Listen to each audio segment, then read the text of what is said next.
Hey, horror fans, once again, it is me, the Horror Miser. It's time to review the next horror movie, and I'm pretty sure a lot of people are looking forward to this. Yes, it is The Strangers, Chapter 1.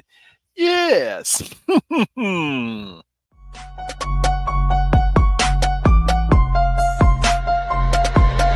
ready for this?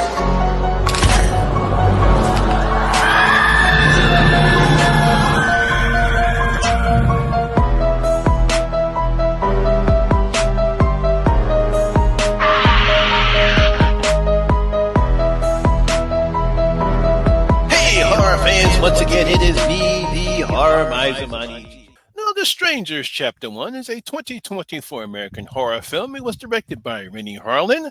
It was written by Alan Cohen and Alan Freeland and based upon the characters The Strangers created by Brian Bertino. Now, the film stars Madeline Pesh. I think it's Pesh. I don't know. I think I might have mispronounced her name. Froy Gutierrez, Gabriel Basso, and Emma Horaff. Now, in this film, after their car breaks down on an eerie small town, a young couple is forced to spend the night at a remote cabin. Panic ensues when they are terrorized by three masked strangers who strike with no mercy and seemingly no motive. Okay, let's see what happens. You know, horror fans, when it comes to home invasion horror films, we've had our fair share of success when it comes to this subgenre of horror.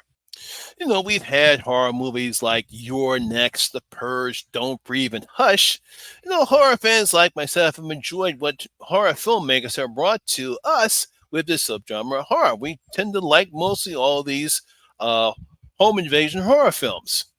Now, one of the best of these films was 2008 The Strangers. It was written by and directed by American filmmaker Brian Bertino. Now, the film stars Liv Tyler and Scott Speedman, who play a young couple who come under attack by a mastery of strangers at a vacation home. You know, one wears a knapsack or a sack head, the other one has a pinup doll, and the other one has a doll face.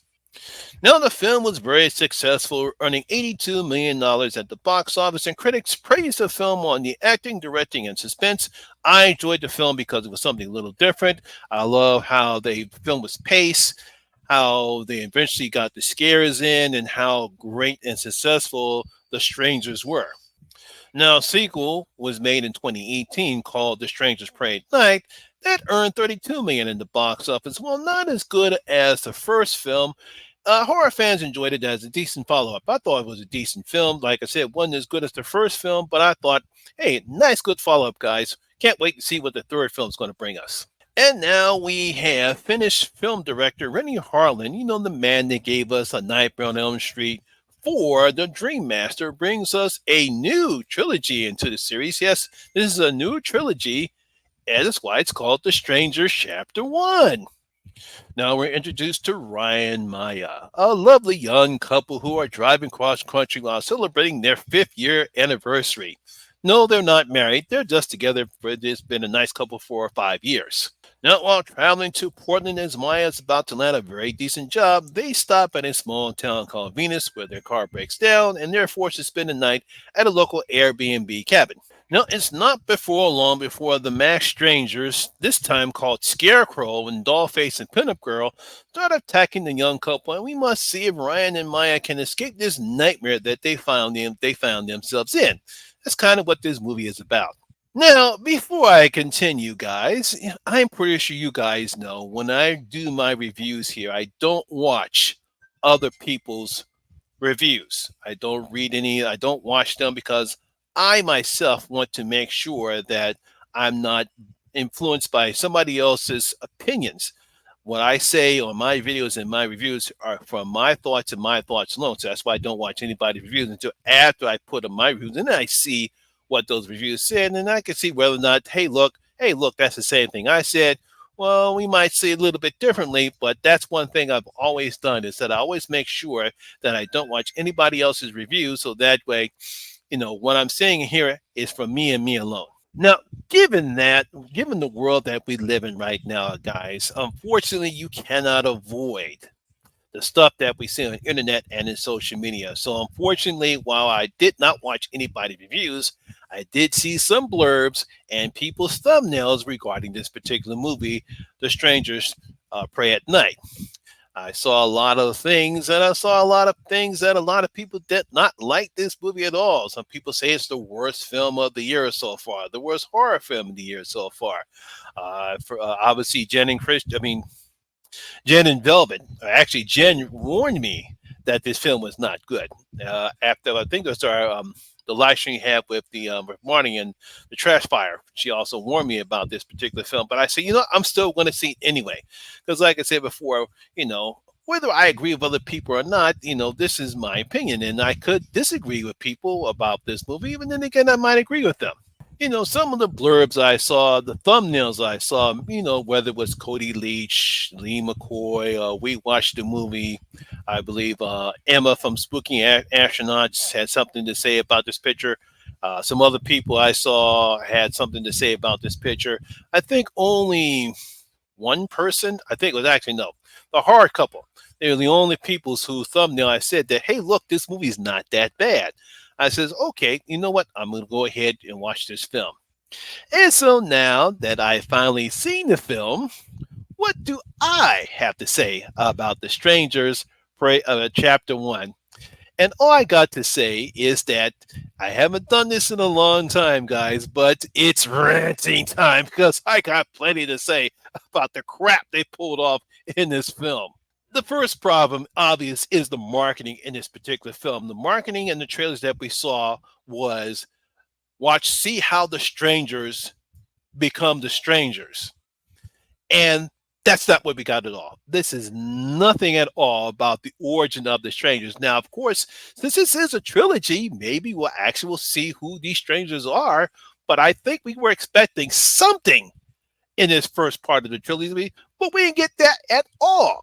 What we got here is a particular carbon copy of the first film that we saw in 2008, the same film that Brian Bertino made, and all Rennie Harlan and the filmmakers did with this, give us a carbon copy. What the hell? What do you guys? Where's the originality? Where's about trying to do something different? But we got nothing different here. Now, when I do say carbon copy, I do mean carbon copy. All the stuff that takes place in this film happened in the first film. I mean, they might as well have done a shot-on-shot remake. Now, I'm not going to really spoil anything because I really don't spoil anything in my particular film. But for those guys who have seen the film, the events that take place in this film, all the stuff that happens in this film, we all saw in the first film. There's a scene that takes place, I would say, right in the second act of the film, and I saw it coming a mile away. I said, no, they're not going to do it. They're not going to do it. They're not going to do it. Bam! Then it happens. I says, oh, God, what the hell's going on, guys? This is the best you can do. Again, where's the originality? And like I said, and what makes this worse is that this is just bad writing. It's bad writing. It's bad setup. There's no tension or suspense in this particular film because you see everything coming a mile away. They do a bunch of fake jump scares in the beginning of the film, obviously trying to get to prepare the audience so when a real scare happens, we're supposed to be really afraid, but unfortunately, we're so conditioned when it comes to fake jump scares. When a jump scare actually happens, we're not even scared when it happens. And again, like I said before, I really don't know what Rennie Harlan and the filmmakers are going to do. I think what I read a couple of times, and they're saying this is not supposed to be a remake or a reboot. This is something that they're doing. It's supposed to be a standalone in the Strangers universe. It's supposed to. We don't know if it's taking place sometime before the events took place in the first film or not. We don't know that, but it's all supposed to be the same. They say this is a standalone film, and this is the first part of a trilogy. But I don't know what they're doing. I mean, come on, guys. I mean, as much crap people give about with the Star Wars prequel trilogy.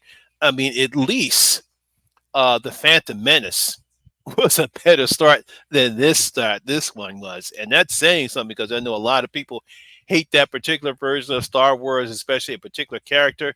But this one, oh man, I really don't know what the hell they were doing. All right, now that my rant is over, now obviously I really can't fault the leads as Madeline Patesh, known for her role as Cherry Blossom from Riverdale and Freud Gutierrez from Teen Wolf, uh, you really can't fault them because they're hampered by the terrible script that Alan Cohen and Ellen Freeman have written us here. I mean, there is really no attempt at any character development whatsoever, or what kind of a couple Maya or Ryan and Maya are.